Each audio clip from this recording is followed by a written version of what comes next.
મિત્રો, અમૂલ ડેરીના પૂર્વ ચેરમેન વિપુલભાઈ પટેલે જે નિવેદન આપ્યું કે હું રાજકારણમાં રૂપિયા બનાવ્યા છે, તે નિવેદન છેલ્લા કેટલાક સમયથી ખૂબ જ ચાલી રહ્યું છે.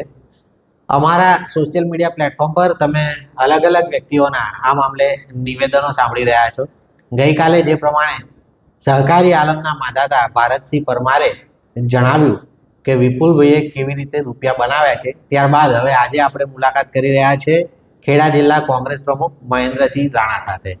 અને મહેન્દ્રસિંહ સાથેથી આપણે જાણીશું કે આ સમગ્ર નિવેદન જે વિપુલભાઈએ આપ્યું છે એ વિશે તમારું શું કહેવું છે? જુઓ, પહેલું તો તમામ ક્ષેત્રે ભ્રષ્ટાચાર ફૂલ થઈ રહ્યો છે, બધાને ખબર છે. અને જાહેર જીવનમાં વ્યક્તિ જ્યારે આવતો હોય તો પોતાની છબી સ્પષ્ટ રાખવા માટે પ્રયત્નો કરતો હોય. એક આ તો ભ્રષ્ટાચાર ના કરે ને કરે તો બતાવે નહીં. અને વિપુલભાઈની હિંમતને હું દાદ આપું છું. દાદ એટલા માટે કે એમને જાહેર મંચ પર, કોઈની આગળ વાત નહીં, પણ જાહેર મંચ પર કોલર પકડીને વાત કરી કે ભાઈ મેં રાજકારણમાં રૂપિયા બનાવ્યા છે.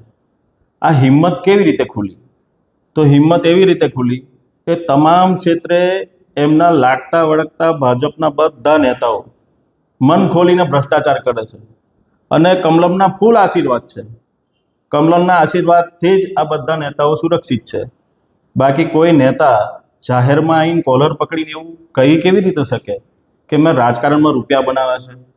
અને આ બોલ્યા છતાં એમના જ કહેવાતા ગૃહમંત્રી, એટલે બોલ બચ્ચલ ગૃહમંત્રી, હું તો એમને કહું છું કે ફાકા ફોજદારી બહુ કરે.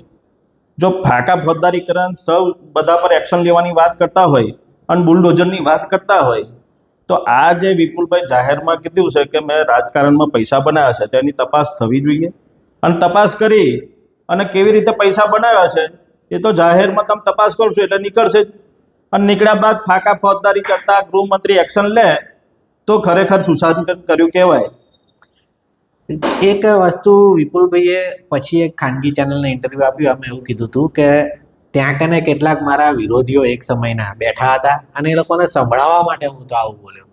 આ જે એમનો ખુલાસો હતો એને તમે કઈ રીતે લો છો? એ તો કેવું છે કે વિપુલભાઈને પ્રેશર આવ્યું છે ઉપરથી કે ભાઈ તમે આ ઇલેક્શનના સમયમાં તમે આ બધા આપણા પોલ કેવી રીતે બહાર પાડો છો?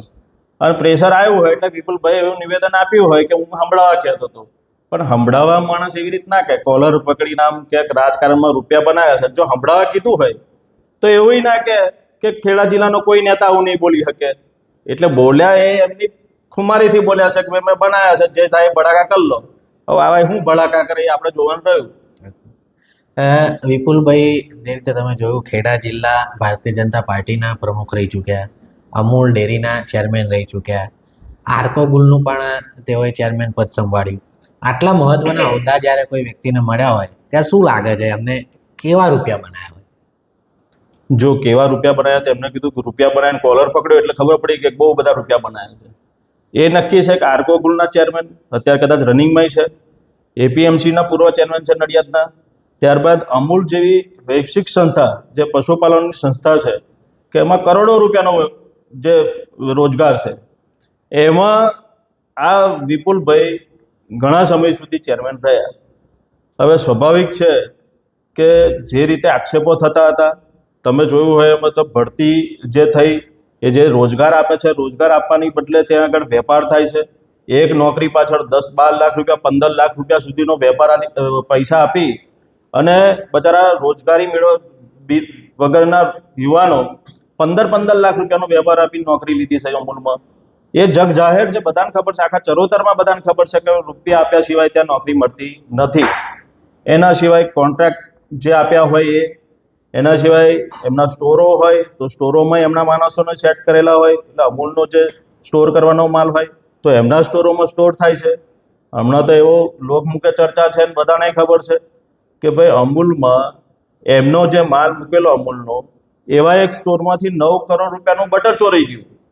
હવે આ બટર ચોરાઈ ગયું કે ભાઈ ઉંદેડા ખાઈ ગયા, ચર્ચાનો વિષય છે, શોધવાનો વિષય છે, પણ એ બાબતે કોઈ કંઈ બોલવા તૈયાર નથી.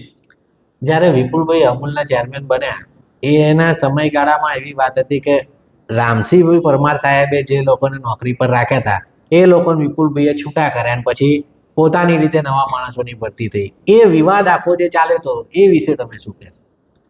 એ વાત નક્કી હતી કે જે તે સમય પક્ષપાત રાખીને, એટલે કે રામસિંહભાઈએ જે નોકરી જેમના સમયમાં જેટલી નોકરીઓ જેને રોજગાર આપ્યો હતો, એવા લોકો 200 યુવાનોને તાત્કાલ આ લોકોએ છૂટા કરી દીધા.